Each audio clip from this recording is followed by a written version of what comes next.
Boa noite a todos. Vou me apresentar, Renato Viegas, eu sou arquiteto. Eu me formei em 67 no Mackenzie, com 4 anos de formado, em 72. Eu ingressei na companhia do metrô, portanto, já tenho mais de 40 anos de trabalho no serviço público. No metrô, quando ingressei, o metrô ainda não era uma empresa totalmente formada e existia uma área de arquitetura, mas não projetava. A área de arquitetura fazia análise de projetos. E eu entrei exatamente para montar uma equipe de projeto e coordenar essa equipe de projeto, e foi sendo que iniciei até através dos projetos de comunicação visual que ainda não estavam completos. Daí que fomos...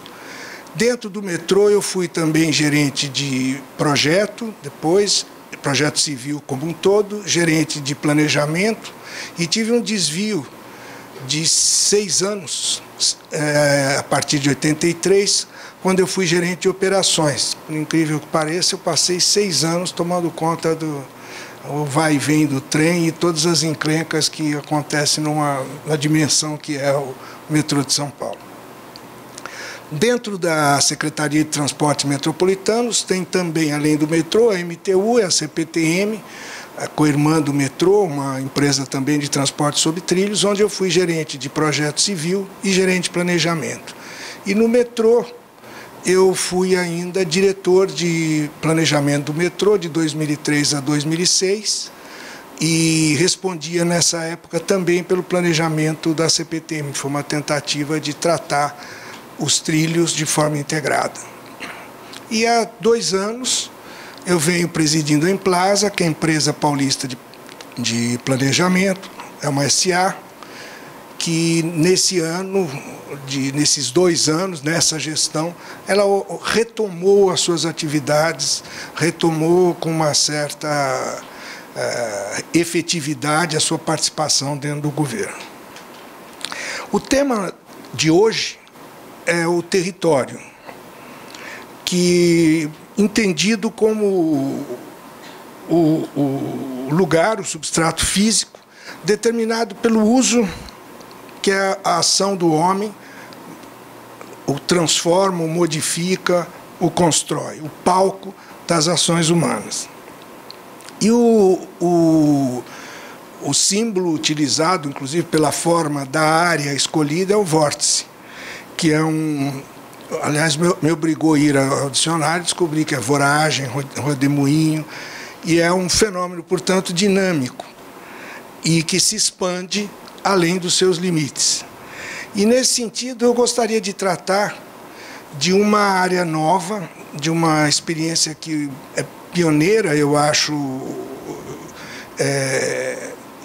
Eu diria que existem poucos locais no mundo onde um conjunto de regiões metropolitanas montam uma área maior, que nós apelidamos de macrometrópole paulista, que é o foco do trabalho da Emplaza. Então, essa nova escala de metropolização, eu vou tentar contar um pouco da história dela, é uma história de 2 anos, mesmo assim, com uma síntese bastante apertada. E essa nova escala nasce dos estudos que foram realizados a partir do início dos anos 2000, pelo IBGE e pelo IPEA, se não me engano.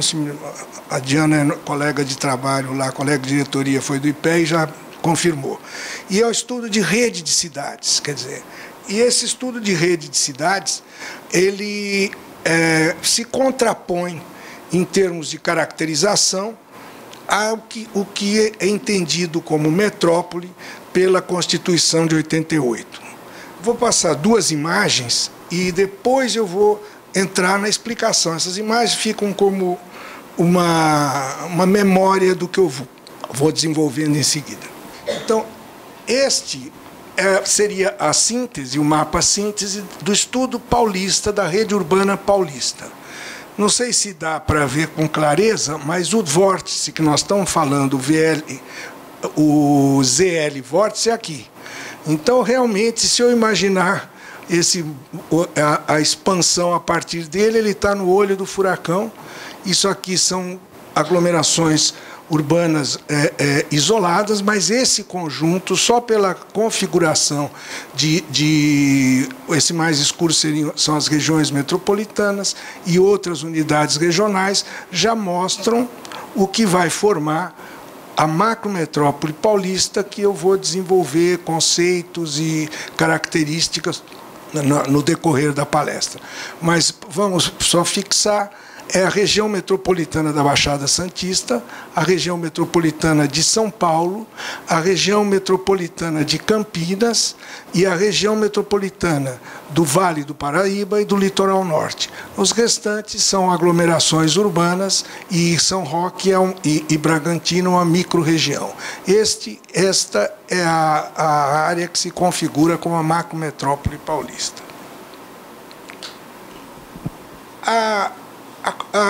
Vamos tratar um pouquinho, tudo muito rapidamente, da questão institucional das regiões metropolitanas e como se contrapõe aos estudos de rede urbana. A Constituição Federal foi muito sucinta ao tratar da questão da regionalização. Deu autonomia aos estados para que cada estado organizasse na sua Constituição o que deveria ser o seu processo de regionalização, suas unidades regionais, culminando na hierarquia com as suas metrópoles. O Estado de São Paulo foi um pouco mais cuidadoso do que alguns outros estados e estabeleceu já alguns critérios do que deveriam ser as regiões metropolitanas na Constituição Estadual, e tem uma lei específica de 94, a Lei 760, que explicita não só os predicados que deveriam ter uma região para se tornar região metropolitana, como deveria ser a sua organização. E a organização, definido que uma área atende aos pré-requisitos determinados pela lei, a sua organização é muito simples. Ela tem um conselho de desenvolvimento, esse conselho de desenvolvimento é paritário. Então, vou dar um exemplo da Baixada Santista, que é formada de 9 municípios. Então, os municípios têm 9 votos. O conselho é formado pelos prefeitos, e, pelo lado do Estado, o Estado vai ter 9 votos, mesmo que estejam sendo tratadas questões setoriais e de funções urbanas de interesse comum que que sejam superiores ao número de 9 secretarias. Então, as decisões são pelo voto, raramente isso ocorre, mas é paritária na sua formação. Esses conselhos que podem se organizar também por câmaras temáticas, são suportados tecnicamente por uma agência.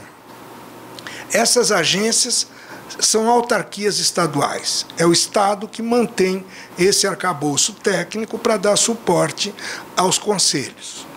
E, finalmente, existe um fundo de desenvolvimento que também é paritário na sua Constituição, tudo isso pré-determinado pela lei estadual, e que já torna um primeiro problema institucional, porque os nossos municípios ganharam na Constituição uma autonomia muito grande, uma responsabilidade muito grande, mas vivem permanentemente com dificuldade de recursos.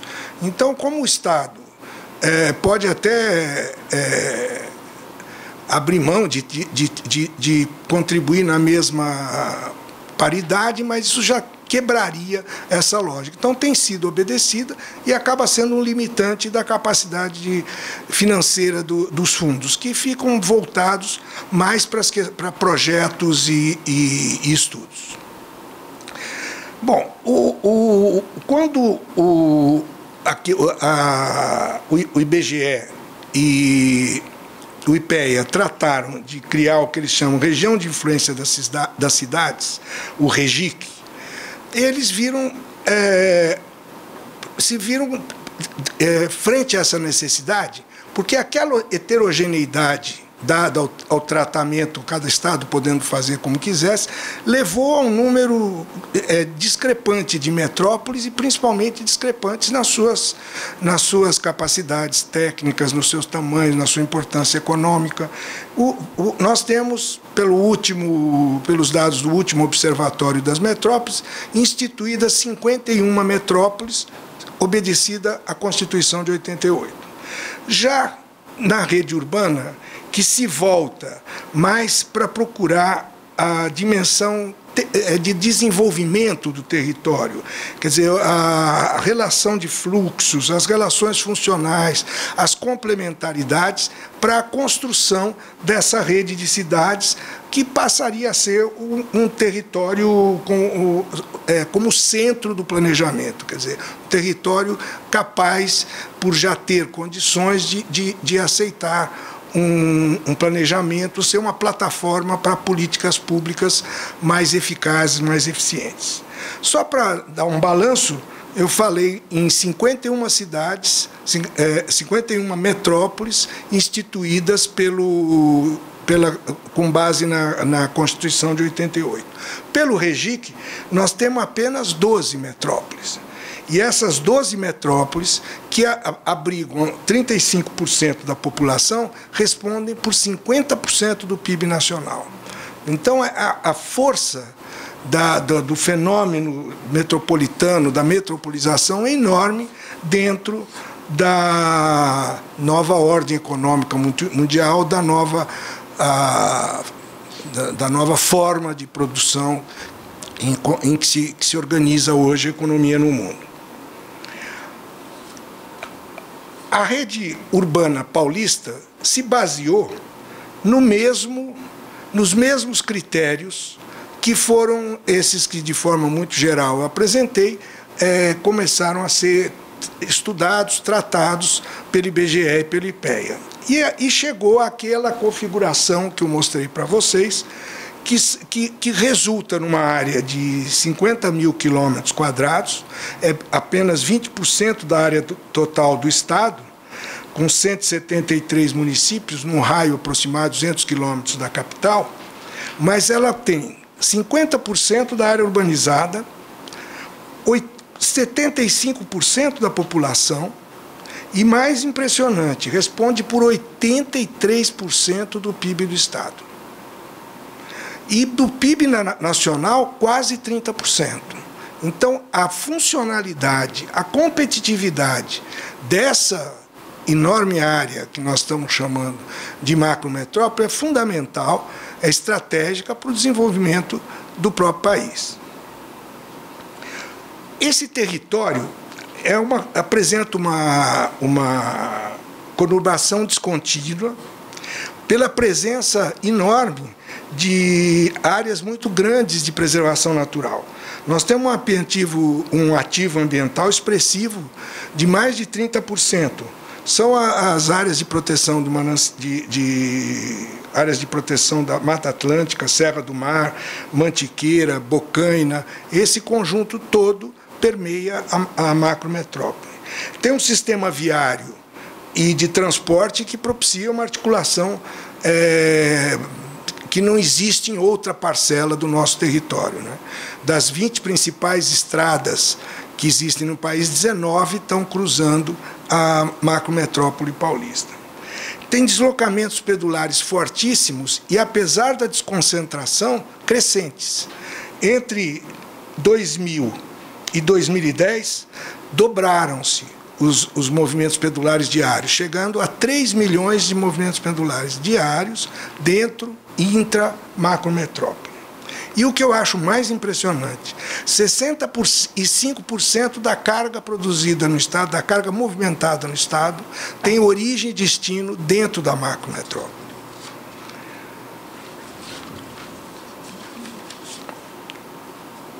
Apesar de todas essas, da potencialidade, primeiro de uma resposta contínua dentro do processo que a gente sabe de desconcentração e tudo, ela continua com um poderio econômico muito grande, mas convive-se, como é característico das grandes metrópoles, convive-se também com enormes precariedades. Só do ponto de vista da habitação, nós temos cerca de 2,7 milhões de habitantes em setores subnormais, de favelas a áreas de risco.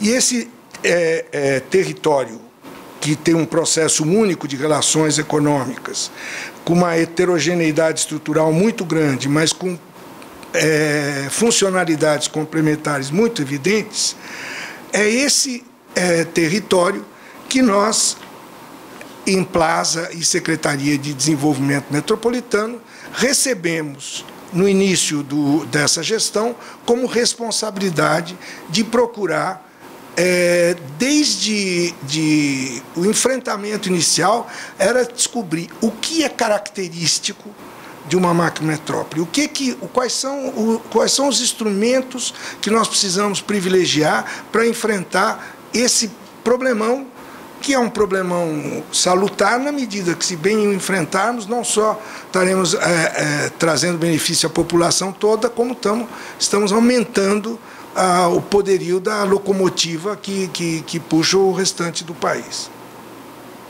Então, foi criada uma Secretaria de Desenvolvimento Metropolitano, foi a única secretaria criada nesta nova gestão, com a responsabilidade de tratar dessa área e tendo como única empresa a ela vinculada a Implaza.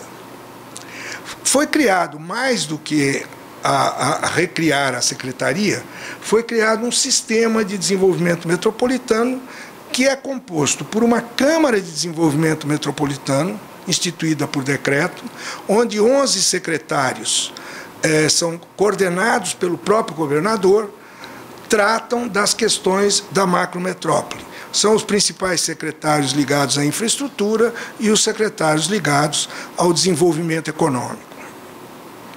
A própria Secretaria de Desenvolvimento Metropolitano, apoiada pela Implaza, faz o papel de secretaria executiva dessa Câmara de Desenvolvimento. E recebemos como áreas prioritárias de responsabilidade da Implaza a mobilidade e a logística, o saneamento ambiental e a habitação. Todas elas existem secretarias setoriais com esta responsabilidade. Quer dizer, o que nos cabia, o que nós recebemos de diretrizes era a integração institucional, setorial e espacial dos projetos e ações, de forma a tornar mais eficazes as políticas públicas.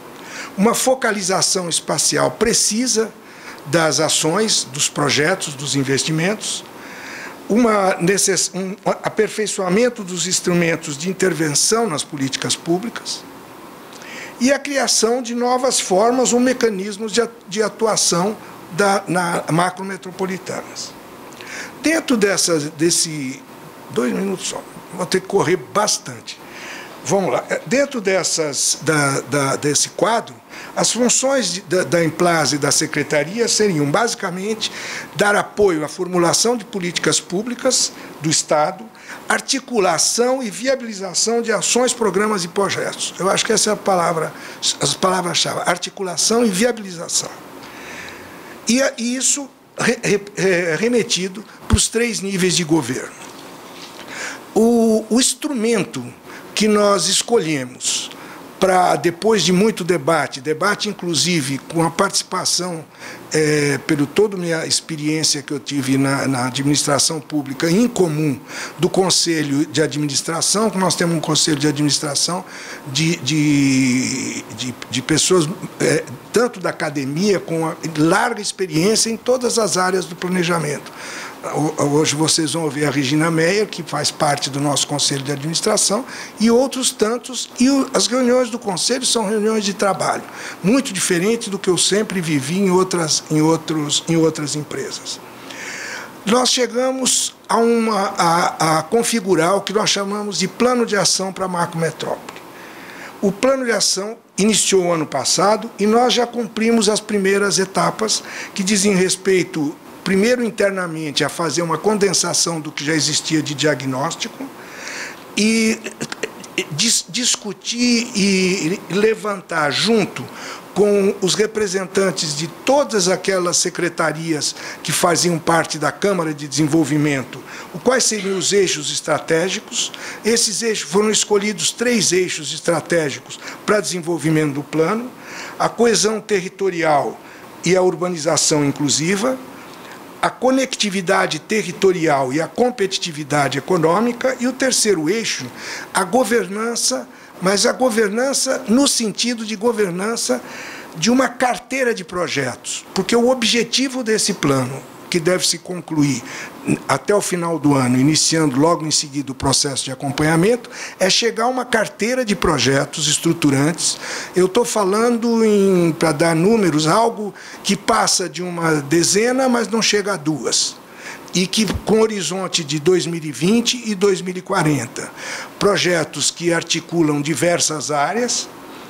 Desenvolvemos os cenários de referência em conjunto com todas as secretarias, avalizado, portanto, por todos os setoriais, a cenários prospectivos, e estamos, no momento, contando com apoio de técnicos muito experientes nas suas áreas específicas, um conjunto de projetos e ações integradas que nós vamos levar aos recém-eleitos prefeitos através dos conselhos de desenvolvimento que eu contei para vocês, que são parte do sistema. Então, essa carteira de projetos, que deverá estar estruturada até o final do ano, estruturada, eu digo, é uma carteira com uso usos e fontes dos recursos, e que, a partir do ano que vem, ela vai ter um processo de acompanhamento, esse por meta e por indicadores. O Ari me cobrou 2 vezes e eu vou ficando por aqui. Muito obrigado.